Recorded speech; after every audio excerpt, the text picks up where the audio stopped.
to occur. The second component is restitution, returning the people back the way they would have been had they not been injured in the first place.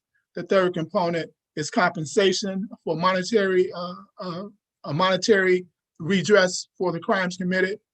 The fourth one is satisfaction. It's returning the dignity back to people whose dignity was eroded as a result of the crimes committed against them. And that can be done in the form of monuments, museums, apologies, truth-telling, curriculum change, which is necessary in this country because the curriculum of this country is all built on lies and falsehood. And the fifth component is rehabilitation for the mind, heart, and spirit damage that we suffered from as a result of the crimes committed, 400 years of terror, et cetera. And so we wanted to make, and also this criteria of reparations is point number 6 in the 19-point platform of the Black self-determination put forth by the Black is Back Coalition. So we wanted to make sure that this criteria, this standard, this highest standard of reparations was embedded into this federal legislation, and we were able to do that. And that legislation is being pushed right now. There's 170 co-sponsors on the House side. We're pushing for an executive order that the new president come in and do something around that. We'll see. But in Chicago, recently, there was, I think 5 years ago, a push to have reparations for formerly tortured brothers and sisters, many brothers, many who were no longer incarcerated, but some were still incarcerated at the time. Commander John Burge he headed a team of terrorists that went around the city locking up young Black men for crimes that they didn't commit, charging them with murder, and torturing confessions out of them. And so when they went to court, they had these confessions that had been tortured, and all of these young men were eventually incarcerated for long periods of time. And there was an organization by the name of the Black People Against Police Torture. It was headed by a Black attorney, Standis Willis, who was more into international law and into human rights law than civil rights law. And he pushed to have Burge arrested for perjury because the statute of limitations had ran out. So he couldn't be charged with torture, but he was charged with perjury. And as a result, because he lied at the grand jury stating he didn't torture, but there was all type of evidence that he did. And so he was subsequently convicted of perjury and sent to 2 years in prison. And as a result of that, the reparations initiative grew out of that. And subsequently, some of the young brothers, they were men, elderly men at this time, had received some form of redress as a result of those actions. But just recently, Chicago passed, right after the Evanston, about 6 months after Evanston, Illinois, we passed a reparations subcommittee resolution in the City Council Health Commission, Health Subcommittee. And in doing so, we raised the issue of genocide, plunder, and apartheid, what we call the 3 conditional realities of Black life in America. We still exist under a state of genocide. Black people are still dying at a tremendously high rate. Genocide does not mean wholesale killing. It can be, creating conditions where people die earlier than they would have if these conditions weren't there. And so we see this in many areas in Black life. And I can go over the metrics with time, won't permit me to do so, but I can go over those type of metrics that show that we're dying at this higher rate. We talked about plunder. In every city where Black people live, you'll find that there has been multi-billion-dollar theft from those communities as a result of public policy. And the latest period of that theft has been the predatory lending scheme, where $200 billion was robbed from African people nationwide, $3 billion in Chicago. And when you go across the country, you'll find the same multi-billion-dollar theft, plunder from our community. And finally, apartheid. Everyone is talking about the disproportionate reality of Blacks in the area of housing, in the area of health, and in the area of being incarcerated. All these disproportionate this and that, what actually indicates that there's a separate reality for Blacks and whites in this country. And separate development is the definition of apartheid. So we exist in an apartheid reality, not apartheid South Africa, but apartheid Chicago, apartheid St. Petersburg, apartheid New York, apartheid wherever Black people live. That's where you'll find apartheid, separate development of Black people than the white people in those communities. And so with this particular focus, genocide, plunder, and apartheid, we were able to convince a subcommittee of 17 aldermen unanimously to agree with us, and that a reparations subcommittee was necessary. And so that's what we're doing, and we're trying to take this conversation around the country. Uhuru. Uhuru, thank you so much. We're speaking with Cam Howard from the Black is Back Coalition for Social Justice, Peace, and Reparations, and in Cobra. And I really want to appreciate that that powerful history of the struggle for reparations in Chicago, and just the tremendous impact. And yeah, I mean, John Burge clearly deserves much more than what he got as far as prison time, and the African people who suffered at his hands deserve more than they received in terms of reparations. And this whole system has to go, and there has to be total reparations to African people. So I really salute all of the work that you just laid out, and appreciate that whole history. And I think we have Betty Davis back with us now, and that's great, because actually the next question is for you. I'm very pleased to have you back on, Betty Davis. And the question is, I've been to several Black is Back Coalition conferences over the years, and one thing that always stands out is you always speak with such passion on the subject of education, on the subject of Black community control of the schools. Could you talk to us about that subject? First of all, thank you. And can you hear me all right? We just shifted. Yes, you sound great. Okay. Thank you for your patience. And Brother Cam, thank you so much for that wonderful, thorough, intelligent concepts about what reparations really is. And I want to give honor to our people of the past. Chairman Yeshiteli has carried on the tradition of Queen Mother Moore, who for many of us was the first time we've ever had the topic of the concept of reparations introduced. And what she used to always say with her New Orleans accent was, honey, you're a colony.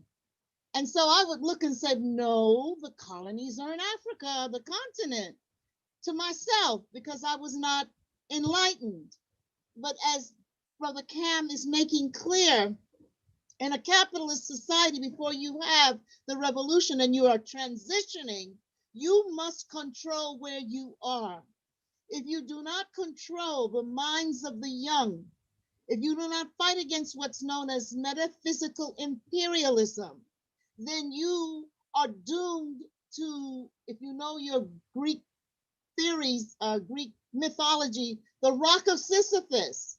You push it up the hill. Every generation, we win some concessions from our conquerors, and the rock goes down again because they do not grasp the concepts that Chairman O'Malley is trying to make clear to people. The first wealth that was produced to create capitalism was us. They destroyed the institutions that we had in place. If you know your history in Europe, you know first they were a band of stragglers. Then they formed a community, and they went to what we call farming. And then they developed enough capital to go across the ocean and conquer and slaughter the world. And wherever this juggernaut landed, they massacred over 80 to 90% of the population, and that continues to today. So you know that history, then you know integration won't do it. If you know that history, you know that nonviolent prayer won't do it. If you know that history, you know you have to organize by any means necessary. And this is what education means to us. It means, first of all, chapter, book, and verse, control where you are. Well, you may not be able to own the soil, but you better control every institution on that soil. So in the 60s, Brother Ralph, when he came out of jail, continued to struggle to take back our community control of the public school, the budget, as well as the building. What I admire about what you're doing with the Black Power Blueprint is that you are instilling in people the concrete steps to own where they live, to come out of the death camps, because that is what the prisons are, and to take back their lives, but to take it back not as individuals, but as a community. And this is what community control of public education means. Paulo Freire said it very well. You have to read your world. You have to understand what you are looking at in terms of economics, politics, and the society that you are being held captive in. And what I appreciate about the Black is Back Coalition is that we all agree on that message. And education represents that. It is the biggest budget in all of the 10 largest states in this country. The Board of Ed budget for New York City is the 23rd largest budget in the world, not the country, the world. The people of color, 30 billion, I believe Brother Ralph is saying. The people of color are 70 to 60% of these large states. We're practically a small country. Consequently, according to the law, I'm not making this up. According to the law, the United States law, public education law, says that that budget belongs to the community that is the tax base for that building, those buildings, those institutions. What you're doing with the Black Power Blueprint is you're educating people as to the layers of institutionalism that control and impose capitalism on you. So when they understand that, they will understand how the public institution known as the public school systems, not just one, are funneling back billions of dollars that you have the right to control.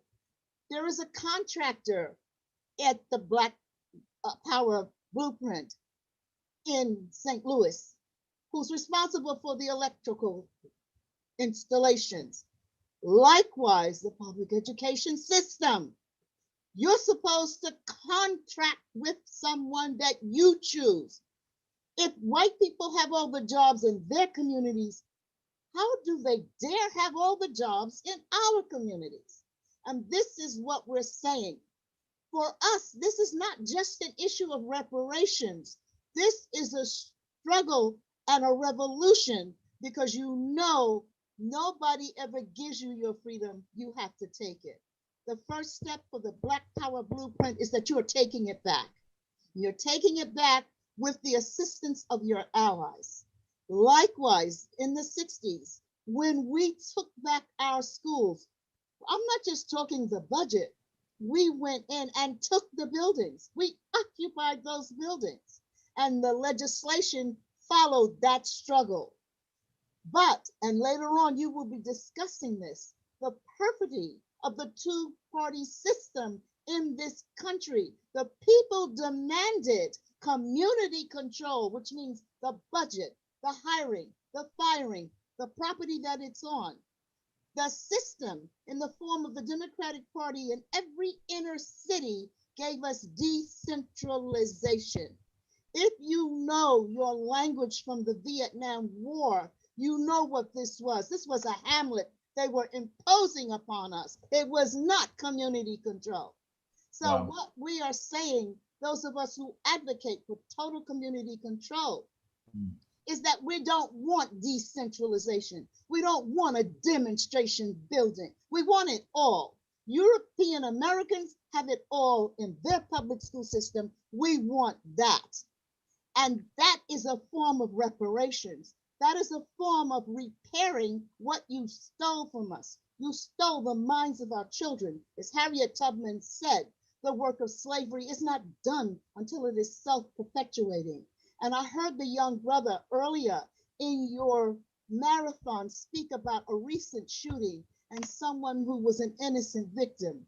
In many of our African communities, we have this development of self-hate, which we must control. And one way of controlling it is through the reparations, the repairing of our control of a public institution such as the educational system. And I hope people will follow up with Brother Cam's documents online, because he has a whole section that is devoted to reparations as it impacts on controlling the institutions that come down from the conqueror. And we must find a way to change the way we have of relating to the methods of, I think the Marxists call it production. Well, the institutions and controlling those institutions, I do believe, is one way of doing that. Sorry to take so long. Thank you so much. That was really powerful and excellent. Thank you so much, Betty Davis, for that response. And as you mentioned, we're talking about the Black Power Blueprint. This is a reparations telethon for the Black Power Blueprint. So anyone who's tuning in, we encourage you to go to apedf.org/Giving Tuesday and contribute. Today is Giving Tuesday. We are holding this telethon to raise $10,000 for the African Independence Workforce Program housing, fourplex apartment in St. Louis. So thank you everybody who is tuning in, and to all of our guests. And I want to turn now to Ralph Pointer. And first, I just want to say that, on this question of, I want to ask you about political prisoners.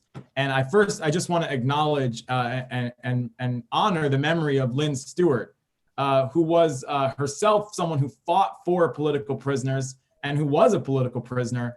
And although I personally never had the opportunity to meet Lynn Stewart, she was somebody who made a tremendous impact in many people's lives, including mine, with the incredible principled stance that she took. So I just wanted to make that statement. And I'm very glad to have Ralph Pointer here as well, who has been a longtime fighter back to the struggle, the Black Revolution of the 1960s, fighting for freedom for African people, and who currently fills the position of the Political Prisoner Working Group Coordinator Chair for the Black is Back Coalition for Social Justice, Peace, and Reparations. Mr. Ralph Pointer, thank you for being here. And could you speak to us about this question of political prisoners and the political prisoners who are still locked down today, why this is so important to raise up this struggle? Well, thank you so much for having me. And thank you for the remembrance of our dear sister Lynn Stewart, who was very much a part of this movement. And so first off, let me ask the question, what is a political prisoner? How does one become a political prisoner? Now, in America, there is a denial of the existence of political prisoners. So I'm going to get very basic, very basic. We all know that there is a problem in America. I believe the figure is every 28 hours, a person of color is being murdered by a member of the Army of Occupation known as the police, the serial killers in our community. And there is a great confusion as to what the job of this Army of Occupation is. Let me tell you, they are doing their job, and their job is to intimidate, terrorize the people in the community of colors, the communities of colors in America. And now, how does one become a political prisoner? Well, we know that we do not want this system to continue. And so, as Henry Highland Garnet, the fantastic abolitionist, said in 1858, let your motto be resistance. And he organized the freedmen, the escaped slaves, to join the Union Army to go back and fight for the liberation of the slaves. But he was a minister in upstate New York, and there's still a small platform marking in Troy, New York, a few miles from Albany, New York, the capital, where the church was, where Henry Highland Garnett preached. And as I say again, his motto was, let your motto be resisted. And so what does that mean? Well, today, as everyone knows, one of the great football players in America, Colin Kaepernick, showed resistance and support of the oppressed people in the most mild manner that you can. He took a knee. He bent a knee based on his popularity as a player and the skills that he had developed as a player to say, I think we have a problem. He took a knee. And recently we had one of the spokespersons that has been accepted by this society, Ta-Nehisi Coates, said in the most polite manner, he didn't make a statement, he posed a question. And that question was, why must all heroes of color be nonviolent? And if you answer that question, then you know there's a problem. And if you take a knee, you see what happened in this capitalistic system. I've lost the picture here. We can still see you. Okay, what happens in this capitalistic system is they deny you the right to make a living. And now we go to the political prisoners that we are referring to. Most of them came out of the Black Liberation Army, armed struggle, Black Panther Party, armed struggle, Deacons of Defense, armed struggle. And so people say, well, the government is upset about armed struggle. And I say, no, no, no, no, no. The government is upset about any resistance. From the top of the government to the bottom, they're upset about Black Lives Matter, and that's just marching in the street with signs. Ruth Bader Ginsburg, the Supreme Court Justice, who was supposedly out on our side, a liberal, criticized Colin Kaepernick for taking a knee. So what do these things have in common? What they have in common is resistance. They do not want resistance, and resistance is what we must have. And so what I am saying, what I am pleading, what I am giving people the opportunity to do is take the opportunity that I have been given to join the Black is Back Coalition in supporting, to bring our organizations within the coalition to support political prisoners, those people who understood the problem and did something about it. I can begin to name a few: Ed Poindexter, Sundiata Acoli, Mutulu Shakur, Herman Bell, Robert Sathes, and the beat goes on. Too long. We must be ashamed of ourselves that we as a community have forgotten those who loved us to the extent that they sacrificed their lives for us. We must never forget that sacrifice. We must honor that sacrifice by bringing them home. And I feel happy and sad that we were able to bring Sister Lynn home. And I say we the people of all colors, of all genders, etc. We brought Lynn Stewart home. And as Lynn said to me, Ralph, bringing me home was not such a difficult job. And many of you may, as well as I say, I disagree with you. And Lynn says, but we must bring the brothers and sisters home that have a higher hill to climb than I have.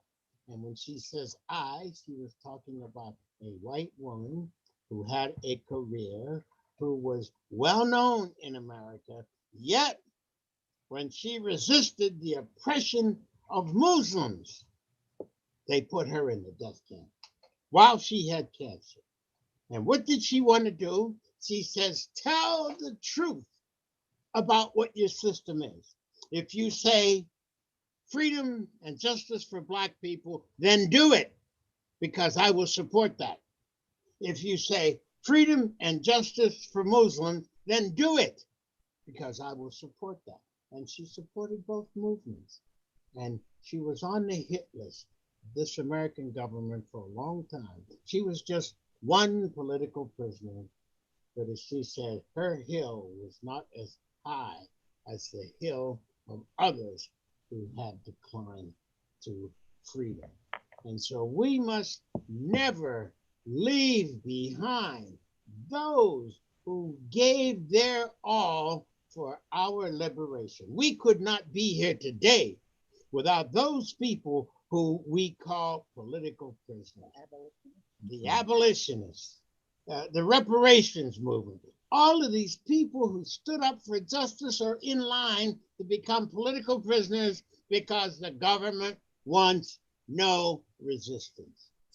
And so we see the issue, and I have taken the opportunity to join with an organization of like-minded people who are struggling for justice to make it work.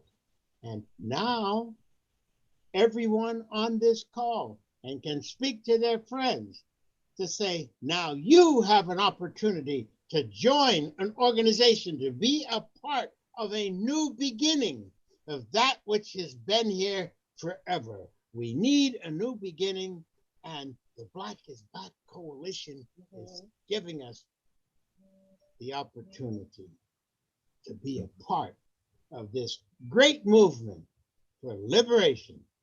And I can say no more than a hooroo. Uhuru. Hooroo. Uhuru. Thank you. Thank you so much. We are unfortunately out of time. I wish we could continue for another hour with all three of you.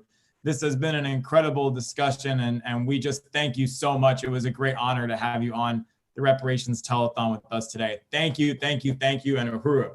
Uhuru, thank you, The honor Brother is Jesse. ours. Take The care, honor is Neville. ours. Take care, Neville. Uhuru. Uhuru, Brother Jesse. Thank you. Thank you. All Workers right. of the world unite. Yes. Uhuru. Reparations now. All right. Well, that was quite a dynamic interview. That was really exciting. A really great honor to interview those incredible African freedom fighters from the Black is Back Coalition for Social Justice, Peace, and Reparations. And I want to salute the leader of that coalition, Chairman Amalia Shatella, who we're going to be speaking to in just a few hours. Oh my goodness. It's getting closer and closer. We're going to be speaking to Chairman Amalia Shatella himself and Deputy Chair Onizane Yeshatella and Chairwoman Penny Hess on the prime time hour at 6 o'clock in just 2 hours. So don't go anywhere. Stick here right on Zoom or Facebook or YouTube or wherever you're watching from. Stick around because we are what? How many hours in? 7 hours, 8 hours. Somebody who's better at math. What is that? 8 hours. We're a third of the way through. No. Yeah, we're a third of the way through the 24-hour Reparations Telethon to raise $10,000 for the African Independence Workforce Program, housing, fourplex, apartment, buildings, in St. Louis. And guess what? Johan Bedingfield heard the call and he went to apedf.org/Giving Tuesday and he put in $25 towards the second apartment. We want to furnish and outfit and renovate the second of 4 apartments. We already covered one. Now let's cover the second one. This is the stand of reparations. This is changing the world. Johan Bedingfield put in $25. That means we only need $1,914. So if you're out there and you can look at your bank account and say, I could do that, I could put in that $2,000, go ahead and do it. apedf.org/Giving Tuesday and make that stand of reparations today. So now I'm going to turn it over to Casey Mackey and Amy Stimmel in St. Louis, the home of the Black Power Blueprint. Uhuru. Uhuru. So Amy, what is next in the program? So next, we are going to head over to Oakland to hear from the Uhuru Foods and Pies team, which is a dynamic self-determination institution of the African People's Socialist Party.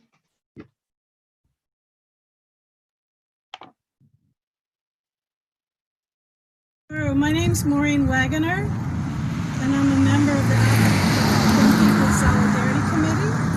I have the incredible honor of working under the leadership of the African People's Socialist Party Deputy Chair, Onezene Shatella, coordinating Uhuru Foods and Pies.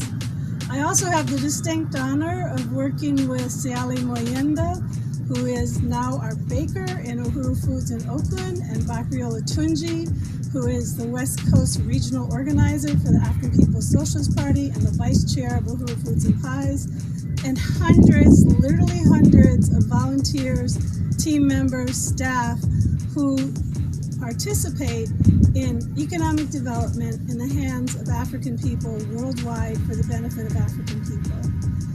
In the Uhuru movement, in the Solidarity Committee, we call our work in Uhuru Foods and Pies reparations.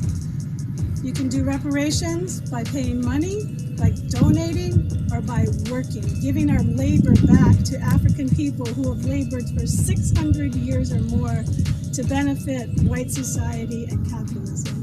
The economy built by Uhuru Foods and Pies is an economy solely in the hands of African people, not benefiting any individual, but benefiting a new world where African people own and control their resources. And we are doing that one pie at a time, baking, selling, organizing.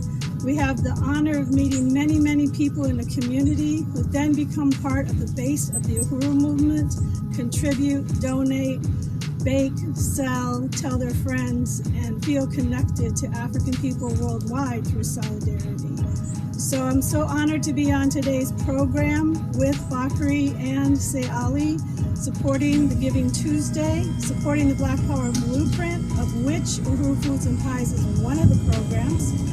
And our mission right now in Uhuru Foods and Pies is to raise the resources and create the plans to build the Uhuru Jiko Kitchen out in St. Louis that will be the home of the African Independence Workforce Program. It will be the home of Uhuru Foods and Pies, and it will be a beautiful cafe bringing African food to North St. Louis, a Black community that has been being renovated through the Black Power Blueprint Project. So we're going to take you inside the kitchen today. We're going to show you what it looks like to bake pies, to lay out dough, and what it looks like to go out and sell pies later today. And I want to call on everybody, donate, donate, donate generously to the Black Power Blueprint. Looks like our chocolate perfect pecan pies are ready.